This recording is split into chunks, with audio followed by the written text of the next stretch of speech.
Welcome to Section 4 of Neurology. In this section, I will be discussing the hypothalamus, thalamus, and the limbic system. Let's get started. This is figure 8.3 from your text, which is a mid-sagittal view of the brain. Again, this is anterior, and this is posterior.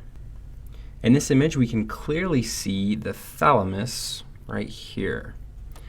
And we can also see the hypothalamus. Let's talk about the thalamus first. This is table 8.2 from your text, which shows the highest yield information relevant to the thalamus. We've covered or will cover all of these pathways throughout the various sections in this chapter, so I'm not going to spend time mapping out each of these pathways right now. However, this table is a good summary of the pathways that interact with the thalamus, and you will need to know all of this information for step 1. This is table 8.3, which shows the hypothalamic nuclei and their corresponding functions. For step 1, you need to know the names of each hypothalamic nucleus and its associated function. Again, I'm not going to read this table to you, but you do need to memorize this information for step 1. I recommend that you pause the video and take some time to memorize both of these tables if you're unfamiliar with this information. Okay, before we jump into some of the questions, let's briefly discuss the limbic system. This is figure 8.4 from your text, which is a lateral view of the limbic system and the basal ganglia. This figure is especially helpful in viewing some of the structures of the limbic system. The limbic system includes many structures, including the hippocampus, the amygdala, the mammillary bodies, the fornix, the cingulate gyrus, and others. However, for step 1, it's most important to be familiar with the hippocampus, the amygdala, and the mammillary bodies. For step 1, you need to know that both the mammillary bodies and the hippocampus are associated with memory. However, the main cause of damage to the mammillary bodies is thiamine deficiency. On the other hand, if the question stem doesn't mention thiamine deficiency, then the hippocampus was most likely damaged. It's also important to know that the hippocampus is highly susceptible to damage under hypoxic conditions. So again, if you get a question about issues with memory, it should make you think of problems with the mammillary bodies or the hippocampus. If the question stem refers to thiamine deficiency, then you should think of damage to the mammillary bodies. However, if the question stem doesn't mention this, or it also mentions some hypoxic incident, then you should think of damage to the hippocampus. Okay, moving on to the amygdala. The amygdala is associated with emotions and decision-making.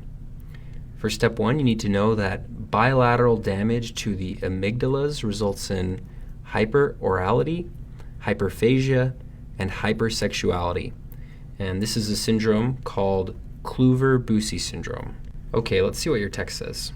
So again, the mammillary bodies and the hippocampus are associated with memory. And if you get a question about thiamine deficiency, you should think of damage to the mammillary bodies. And if you get a question about hypoxia and memory loss, you should think about damage to the hippocampus. The amygdala is associated with emotions and decision-making, and bilateral damage to the amygdalas results in hyperorality, hyperphagia, and hypersexuality, which is a syndrome called Kluver-Bucy syndrome. Okay, let's wrap up this section with a few questions. Researchers are studying a hypothalamic nucleus that may be damaged in patients with Prader-Willi syndrome. What nucleus are the researchers most likely studying? So the question stem mentions Prader-Willi syndrome. Recall that Prader-Willi syndrome is caused by a deleted or mutated portion of chromosome 15 that should normally be passed on by the father. Let's draw this out. The maternal region of chromosome 15 is normally silenced. So 15 is silenced. And the paternal region of chromosome 15 is normally passed on to the child. So this is normal. As you can see, the maternal portion of this chromosome is normally silenced, so the baby must get this region of chromosome 15 from dad, or the baby will develop Prader-Willi syndrome.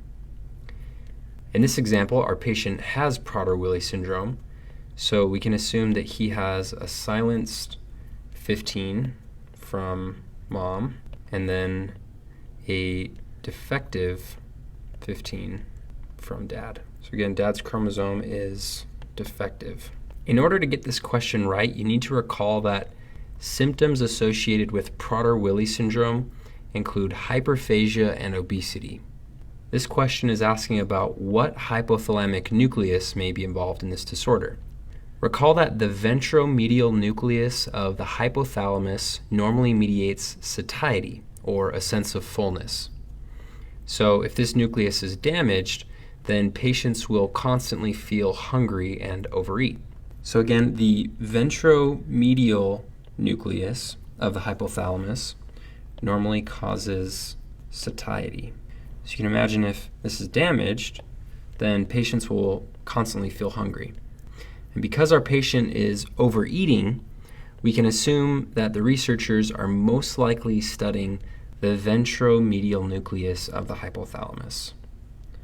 So the ventromedial nucleus. From table 8.3, we can see that the ventromedial nucleus normally mediates satiety. So damage to this region of the brain would result in hyperphagia, as I just showed. Okay, let's do another question.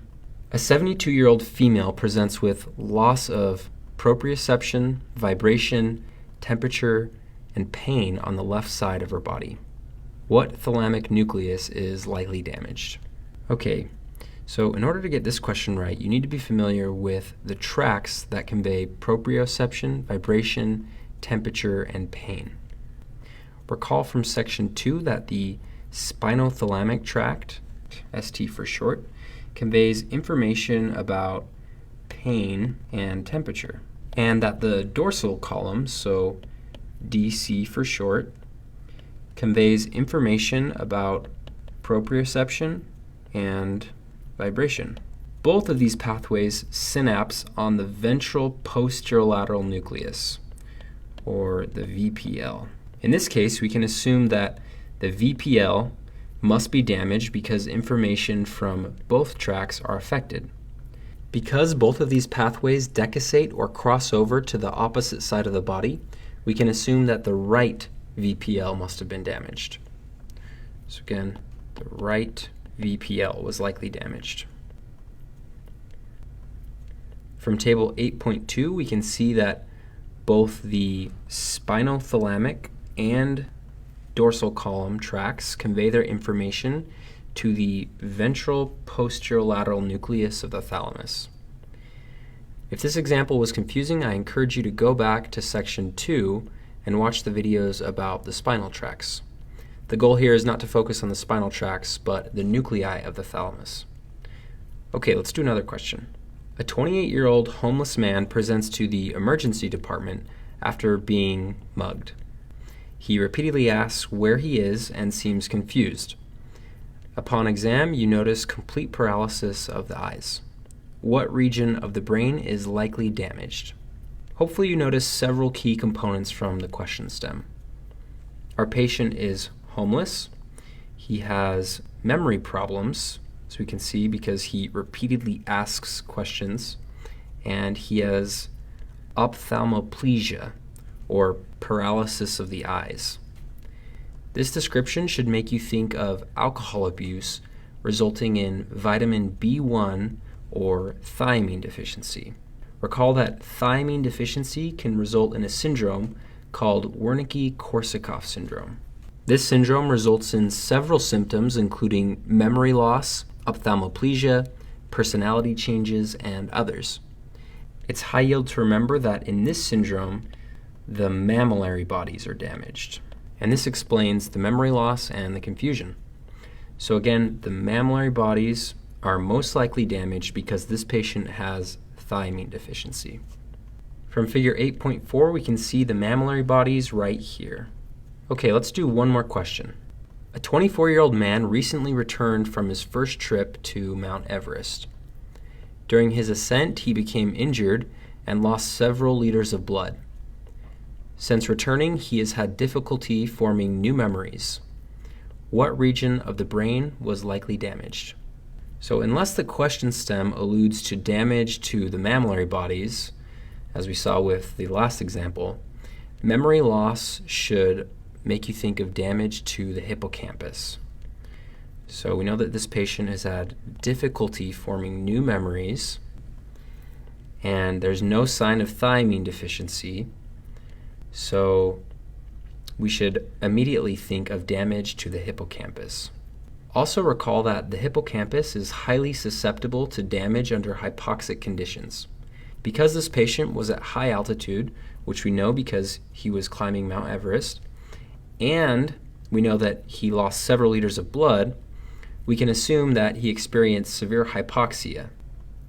So again, hypoxia results in damage to the hippocampus, which results in an inability to form new memories. Again, from figure 8.4, we can see the hippocampus right here. And that concludes this section.